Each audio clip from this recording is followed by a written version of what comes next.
10 minutes of all this. But I actually went through 5, 6, 7 hours of this type of thing. So there were still 3 or 4 guns laying on the floor, rifles. So I told Steve, I said, I'm going to go up to the roof again.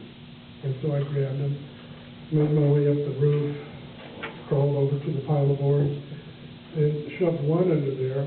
And then I heard some noise. Across the street was a 5-story building, and I saw people running up and down it, and it looked like one had pointed at me. And so I didn't really want to be caught with 2 rifles under my arms on the roof of the embassy. And so I just kind of flew to my side, and I hit the deck, and I tried to get the air conditioner shack between me and that other building. And so I waited, and I said, well, it's a good time to take another peek. So I went over to the edge, and I looked down again, and I saw just mobs running all over the place. And so it looked like it was getting to be too dangerous to stay up there on the roof. And I began to, I thought of Davy Crockett at the Alamo, you know, and I didn't want to be caught up there swinging a musket and be the last guy. And so I went back to the steel plate, and I looked down, and then the worst feeling hit me. I saw little bearded guys with field jackets on down. So I closed the door, the squeaky iron door, and there I am in the shotgun or the rifle. I turned there, they're still there. And so I'm sitting there, and the fact that the comm center is full of Iranians means that I'm the only one left. I'm on the roof. There's 12, 15 guns up here. What do I do? So I waited for an eternity, probably 2 minutes. And I slid open that door, and I put my ear next to it. And of course, if you hear shooting, that means they're shooting the 9 guys still left there. So you don't go down, you don't surrender. So I listened and listened, and I didn't hear anything. And so I opened the door, almost slid down the ladder. I was 33 then. Almost slid down the ladder and hit the floor. And there were only 2 Iranians there, and they were looking at the smashed equipment. So I was trying to think, well, I've never surrendered before. How do you surrender? And so the Farsi word for American was Americano. So I held up my hand and said, they were not facing me.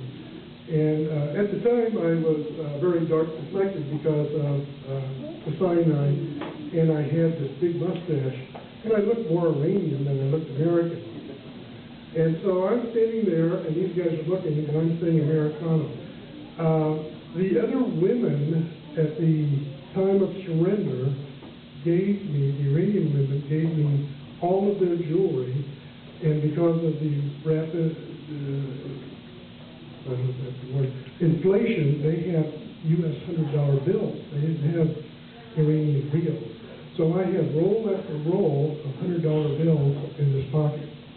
I had diamonds and diamonds and diamonds in this pocket, bulging. And I'm standing there with my hands out saying Americano. Well, these 2 guys turned around, and they said the same word I did, Americano, sounded Spanish. And so I said, yes. And the one guy, they didn't give me any warning. He just hauled off and hit me between the eyes and bent my glasses into a V and scratched me here, and they fell off. Well, one of the things I'm really glad I did is I decided to reach down and pick up the glass, and the lens had not broken, and the other one did that. And so I got my glasses, and I couldn't get them in my pocket. My pockets were full of cash, and so I think I tucked them in there. And if I hadn't have done that, I would have spent the next 15 months without the ability probably to read. So I cobbled those glasses back up. And by that time, 60 people rushed in. And they formed little groups of 5 and 6.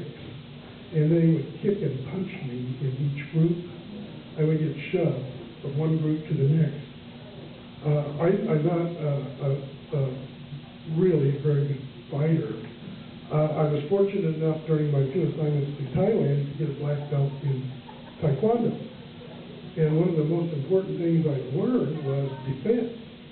And of all these 5 or 6 groups that were shoving me back and forth, one guy, one Iranian, fancied himself as a karate expert and was doing a roundhouse kick at me.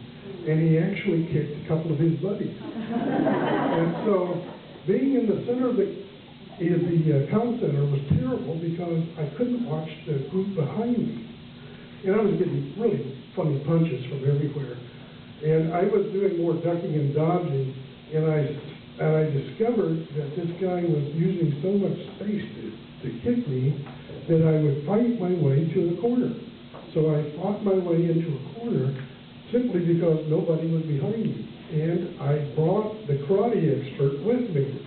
And I would let his kicks come into my side, and I would hit his foot and go, ow! And so my plan, at that time, you had a plan that would last 1 or 2 minutes to survive. You weren't thinking about the next day. You were thinking, how do you survive from minute to minute? Very stressful. Veterans, you know when you're in the thick of things, just doing your duty and reacting to that kind of tells you what to do. At the time, it was to survive. So I'm letting him kick me for those 2 minutes and staying in the corner, and I'm doing very well. I'm doing a pretty good job, and I'm happy with what I'm doing, and he looks like he's doing a great job on me, and I'm hollering. And I noticed one guy had a hammer, a wooden handled hammer. Thank goodness he put the metal part in his hand. And he came in beside of me. And another guy came in beside me and punched me, and I spun out towards the center of the room. And when I hit that center of the room, I knew I was in trouble. And the hammer handle came down on the back of my neck and didn't hit me on the head. When I woke up, there was a guy on my leg, a guy on this leg, a guy pulling this arm out, the guy pulling this arm out, a guy sitting on my chest, big guy. He pulled a knife out. I said, ooh, this is not going to be good. A big old knife. And of course, my glasses were in my back pocket, what's left of them. And he took that knife, that 5-inch blade, and he spoke English really well. And he put that blade under my eye, and he tilted my eye up and down. And he said, you never surrendered. Where were you? And I said, I'm not lying. I'm hiding behind that bird machine. I didn't know if they was on the roof. They would have shot me as a sniper. Being semi-tortured doesn't mean you're going to tell the truth. Of course, if they waterboarded me, I might have eventually said, I was on the roof, of course. But I came close to saying everything when he threatened to cut out my eyes. He says, I'm going to cut out your right eye. And he says, then I want to ask you some more questions. And I'd like to say I was really, really brave. And that did faze me. I said, don't cut out my eyes. I said, I'll tell you whatever I do. So they pulled me up, and I thought, oh, I'm in luck. Well, they pulled me up, and they started spinning a revolver, playing Russian roulette with me. And so they did that 3 times. Fortunately, that guy had hit me over the back of the neck, and everything looked very slow and very green.